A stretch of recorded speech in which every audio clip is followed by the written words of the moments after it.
Está sendo gravado, tá? Então, vamos lá.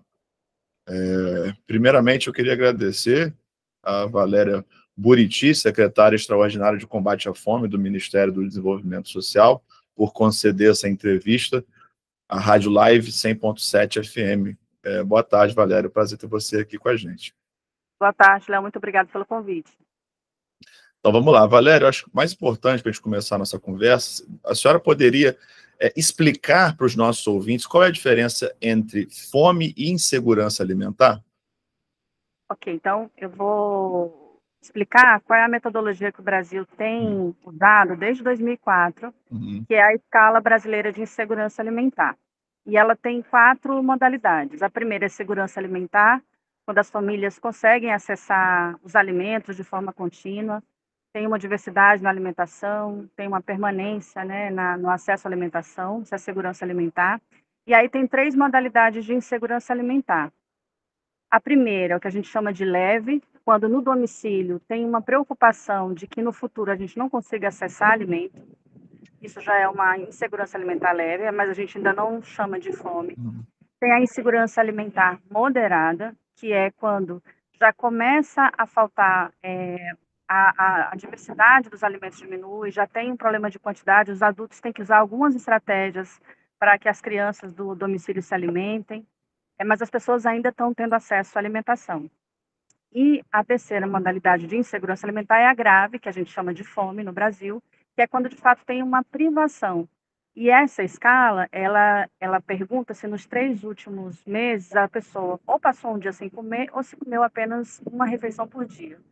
Então, se ela responder sim a essa pergunta, ela está já sofrendo privação e geralmente essa privação afeta todos os membros da família, incluindo crianças. Então, essa é os conceitos que a escala brasileira, que é usada para medir a situação de segurança alimentar no país, usa.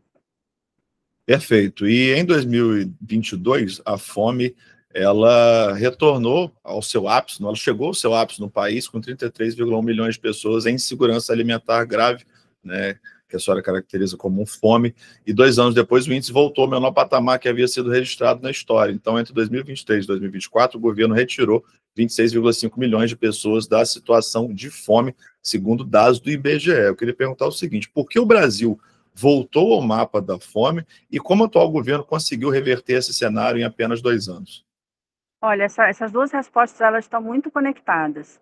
E é interessante, eu falei que a escala brasileira para medir a segurança alimentar no país, ela começa a ser aplicada em 2004, e a gente percebe pela trajetória dos resultados que sempre que a gente tem políticas públicas voltadas para a garantia de direitos sociais, voltadas para a garantia de renda, a gente consegue garantir segurança alimentar e nutricional. E sempre que essas políticas desaparecem, a gente volta para um cenário de fome e pobreza. Então, quando a gente saiu em 2014, o que é que aconteceu?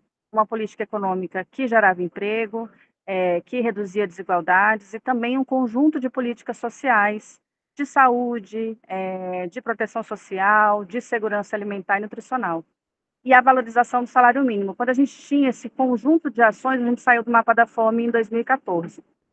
Da mesma forma, quando a gente voltou ao mapa da fome, foi exatamente quando a gente teve retrocesso em políticas sociais, foi quando a gente teve a desvalorização do salário mínimo, o próprio Sistema Nacional de Segurança Alimentar e Nutricional sofreu um desmonte, assim como outros sistemas sociais. Então, eu posso dizer que a característica é da centralidade para o tema da segurança alimentar e ter um conjunto de políticas econômicas e sociais que acabem facilitando aí que as pessoas consigam acessar a alimentação. E em relação aos dados de insegurança alimentar moderada, né, não falando de fome propriamente, como é que está a situação do Brasil hoje? Quais foram os avanços? Quais são as metas do governo federal? Bem, o governo federal, acho que sempre foi uma prioridade do governo Lula a gente conseguir garantir segurança alimentar para as pessoas. Como você falou, a gente, em termos de segurança alimentar, a gente conseguiu, a insegurança alimentar grave foi para 3,2%, o menor patamar da história, e a gente também subiu muito a questão da segurança alimentar, né? E a meta do governo é, de fato, garantir que a gente erradique a fome. A gente ainda tem pessoas passando fome. Todas as pesquisas mostram que a gente, num tempo curto, a gente conseguiu avançar e está vencendo a fome, né? A gente saiu do mapa da fome em julho, porque menos de 2,5% da população está sendo considerada que está numa situação de subalimentação. A gente agora também tem os dados da EBIA, que mostra a gente com o menor indicador de fome, mas a gente ainda tem o desafio de superar a fome. Então, a meta realmente do país é continuar se organizando para que a gente consiga tirar a fome aqui do Brasil, que a gente tire a fome do mapa do Brasil. E essas políticas públicas do Brasil de combate à fome têm sido referência para outros países? Sim, desde 2003, acho que foi a primeira vez que o presidente Lula assume e coloca esse tema no centro da agenda política, um conjunto de organizações, um conjunto de normas, um conjunto de programas foram criados. Cito, por exemplo, o programa Bolsa Família, que é um programa de transferência de renda com condicionalidades. Hoje esse programa tem uma regra de proteção para que as pessoas possam trabalhar por um tempo sem perder o benefício. Cito o programa de aquisição de alimentos, que você compra da agricultura familiar para doar na rede socioassistencial. Então, com o mesmo recurso, de um lado você fortalece a agricultura familiar, de outro lado você garante o acesso à alimentação de qualidade para pessoas que precisam desse alimento. Cito o Programa Nacional de Alimentação Escolar, que também compra um percentual da agricultura familiar para garantir uma comida saudável para as crianças. Então, esse conjunto de políticas, ele inspira vários países, e a FAO, que é a organização da ONU que trabalha com agricultura e alimentação, ela sempre referencia, sempre cita como referência as políticas públicas do Brasil como um exemplo para outros países que querem também enfrentar o tema de segurança alimentar nos seus territórios. E aproveitando que a senhora falou da FAO, amanhã é aniversário de fundação da FAO e é comemorado o Dia Mundial da Alimentação, dia 16 de outubro. O Ministério tem alguma programação para o dia de amanhã? Sim, a gente vai estar participando do Congresso Brasileiro de Agroecologia, em Juazeiro, fazendo alguns anúncios, né? A gente vai estar falando quantos municípios agora estão aderidos ao CISAM, quais são os projetos do governo para fortalecer a agroecologia. Então, vai ser um encontro com bastante gente, vai ser em Juazeiro, mas vai ter gente do Brasil inteiro, e a gente vai fazer um ato lá. O ministro Wellington Dias vai participar do ato, o ministro Paulo Teixeira também vai participar do ato, e a gente celebra esse dia 16, reafirmando que essas duas conquistas, né, sair do mapa da fome, reduzir o patamar de fome ao menor índice que a gente já teve na história, como algo para celebrar, um reconhecimento de que, se a gente tem políticas públicas consolidadas, a gente consegue e está preparado para vencer a fome. E aproveitando que a senhora falou também da agroecologia, existem diferenças estatísticas entre áreas urbanas e áreas rurais do que diz respeito à fome e à insegurança alimentar? Sim, isso já é uma tendência, Léo, as pesquisas anteriores já mostravam. Em números absolutos, hoje no Brasil, a maioria das pessoas estão nas cidades, né? Quando a gente olha o perfil das pessoas que passam fome, são domicílios chefiados por mulheres, domicílios que têm crianças, domicílios chefiados por pessoas negras, ou domicílios chefiados por pessoas que têm trabalhos precários. Agora tem uma preocupação de famílias numerosas, também de baixa renda. A gente olha para o norte e nordeste em termos de índice, o meio rural, ele também tem em termos, ele é mais acentuado, a proporção no meio rural é de 4,6%, enquanto a média é 3,2% de insegurança alimentar grave. Então, sim, a gente tem diferenças entre a cidade rural, entre mulheres e homens, entre brancos e negros. Mas o que a gente também viu com a EBIA? A gente está reduzindo desigualdades. Nessa nova EBIA, os dados para o meio rural, como eu falei, foi 4,6% para a insegurança alimentar grave, ele é o melhor dado de toda a série histórica. Ou seja, ainda que persista uma diferença, uma desigualdade, a gente está avançando para reduzir essa desigualdade. Também os domicílios chefiados por mulheres atingiram 3,6% de insegurança alimentar grave, a melhor da série histórica. Outro índice melhor da série histórica em relação à insegurança alimentar grave é para domicílios chefiados por pessoas negras. E a região Nordeste foi a região que mais diminuiu a insegurança alimentar e a que mais aumentou a segurança alimentar. Então, a gente vê que as políticas públicas estão sendo direcionadas para os públicos e territórios mais afetados por insegurança alimentar. Isso está sendo efetivo não só para reduzir a fome, mas também para reduzir desigualdades. Encaminhando aqui para o final da nossa entrevista, a senhora acabou de falar que existem diferenças regionais, né, que o Nordeste destacou recentemente, e aí, voltando para o nosso público, a Rádio Live FM ela cobre uma área de 12 municípios no interior do estado do Rio de Janeiro. Como é que está a situação do estado do Rio de Janeiro, especificamente, no que diz respeito à fome e insegurança alimentar? Então, no Rio de Janeiro, a gente melhorou a situação de segurança alimentar, olhando esses últimos 2 anos. Hoje, a gente tem 77,7% da população em situação de segurança alimentar.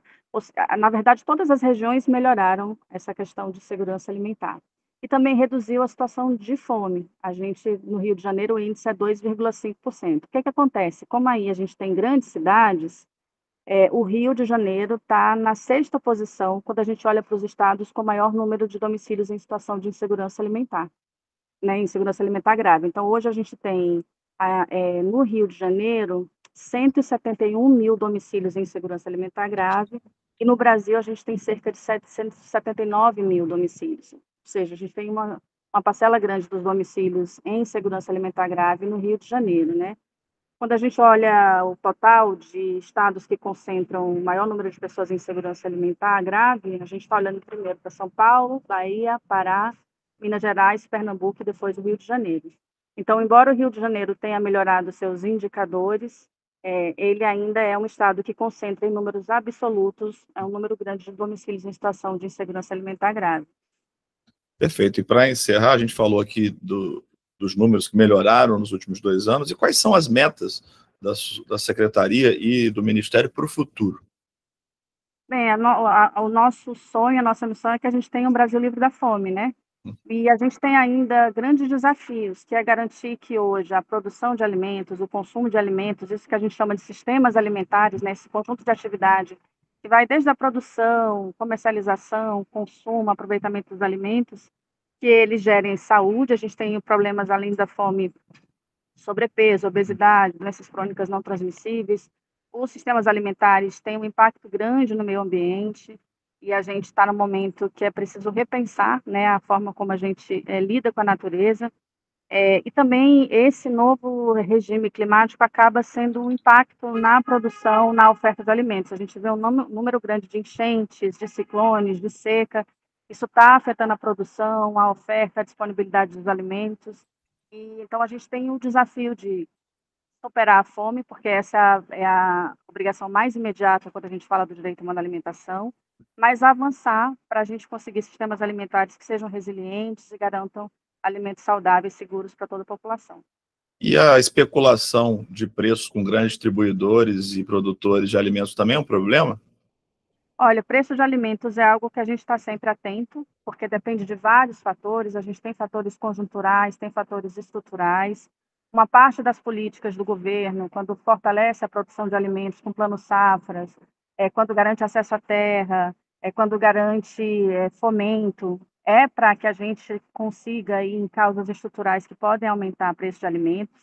Em alguns momentos a gente vê como conflitos, guerras podem também gerar preço dos alimentos. Então a gente está, primeiro, com cuidado para estar observando os preços dos alimentos. Não sei se você viu que hoje o Conab e Diese acompanha o preço da cesta básica em 27 capitais, e a ideia é que a gente fique sempre atento para ver como é que os preços estão, qual é a tendência dos preços, para a gente conseguir interferir nos fatores sobre os quais a gente tem governabilidade. E a gente tem eu acho que também das ferramentas ou dos fatores que fez com que a gente conseguisse sair do mapa da fome foi o controle da inflação dos alimentos. Embora a gente tenha tido uma alta dos alimentos em 24, quando você olha para 23, quando você olha para 25, a gente está conseguindo controlar o preço dos alimentos. A Companhia Nacional de Abastecimento da Conab, ela está retomando estoques reguladores. Hoje a gente já tem estoque de feijão no país, estoque de produtos que a população consome assim, com muita frequência. Então, essa é uma das preocupações, mas também uma das ações muito efetivas que a gente tem aqui no Brasil para garantir a saída do mapa da fome e que a gente não retorne para o mapa da fome também. Perfeito. A senhora quer mandar um recado final para os ouvintes do interior do estado do Rio? Eu convidar as pessoas para conhecerem os resultados da guia, dizer que a gente tem um painel sobre o Brasil Sem Fome, que você pode entrar, acessar, ver as ações do governo federal que estão disponíveis no seu município. E lembrar que esse é um tema muito relevante, que como sociedade a gente deve estar sempre exigindo para que ele esteja no centro da agenda política, né? A gente vai ter eleições muito em breves, é muito importante que não importa o partido, não importa o candidato ou a candidata, esse tema seja um tema central, porque a gente viu que a gente já tinha avançado na alimentação e quando a gente descuidou de políticas públicas, a gente retrocedeu de uma forma muito acelerada. Então, é importante que a sociedade esteja sempre atenta sobre como esse tema é tratado pelos agentes públicos, né, pelos políticos de suas cidades. Perfeito, Valéria. Muito obrigado pela sua disponibilidade de tempo, pela entrevista, foi muito esclarecedora. Eu que agradeço, Léo. Obrigada aí pelo convite. Conto com a gente por precisarem. Perfeito.